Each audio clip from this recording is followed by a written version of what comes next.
मुख्यमंत्री विष्णु राय अपन जशपुर प्रवास के दौरान जशपुरिया माटी अटल सुशासन समारोह में शामिल हुए। ए बेरा में जन समुदाय ला संबोधित करत मुख्यमंत्री कही कि अटल सुशासन समारोह के माध्यम से ग्रामीण जनता ला देश के केंद्र सरकार के द्वारा जारी करे गए कल्याणकारी योजना के जानकारी दिए जाते।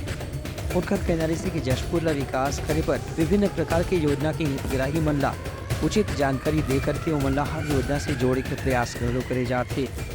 कट्टू घाव ऐसे होते कि लोगों ने योजना की जानकारी नहीं होने से थी उमन योजना के फायदा नहीं उठा सके। यही पाए कि सरकार खुद जनता तक पहुंच के उमन योजना के जानकारी दे के प्रयास करते थे। मुख्यमंत्री के कहना है कि जशपुर क्षेत्र के विकास बढ़िया शिक्षा, स्वास्थ्य, पर्यटन और रोजगार की दिशा में विशेष ध्यान दे की जरूरत है। धन की कमी नहीं है, लेकिन संसाधन के उपयोग करके इस क्षेत्र विकास के रास्ता में मुख्य धारा में जोड़े की जरूरत है। Bureau report, Uttarakhand news.